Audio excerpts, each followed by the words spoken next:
ilmi kun yoo qajeele bu'aan isaa keessa dhaloota bocuun ka abbaa ka haadhaa ka barsiisaatii fi ka mana barumsaa qofaaf dhaloota hawaasatu boca. Ani gaafa daa'imaa abbaan kiyya akkamitti akkana guddisaa ture namoota tunatti mee sheepana godhe rabbi isaa araaramu Abdallaa Hulluuqaa nama jedhamu tokko yaadadha.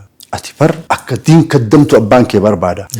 Bakki ati amma ol aartu kun bakka abbeessi hawwuu miti naan jedhaan. Yoona argu hunda bakka mallatti yoona argu na gorsa namni sun. Jiruu kiyya bocuu keessatti gahee guddaa qaba. Lammaffaa Haji Usmaan nama jedhamantu jira. Magaalaa naannoo Kuyyaraa sanii ammallee jiran isaan. Abdul Hakiim ati ilma Haji Huseen badhaasooti. Ati maqaan kee Abdul Hakiim. Bakki ati jirtu kun bakka si fakkaatu miti. Barandaan ati taa'artu kun barandaa si fakkaatu miti naan jedhan. Biraa galee sheebbana godhan jecha. Abbaan kiyya Quraana irratti na guddise. Barnootaaf Quraana wal bira barachuu qabda na guddise. Dargaggummaa si daddaasiti gaafa an daddaaqe ammoo abbaan kiyya hin jiru haati tiyya hin jirtu namoonni kun sheebbidu na godhuu baatanii bilbilli uf yaadachuu na keessatti silaa hin uumamu ture jecha. Kanaaf wanni hawaasa kennaadha. Dargaggeessa karaa badoo argitan. Kun kai baluutii maayee abbaan daadhii dhugee filma abbaan hin urgaahu jettanii bira dabrina.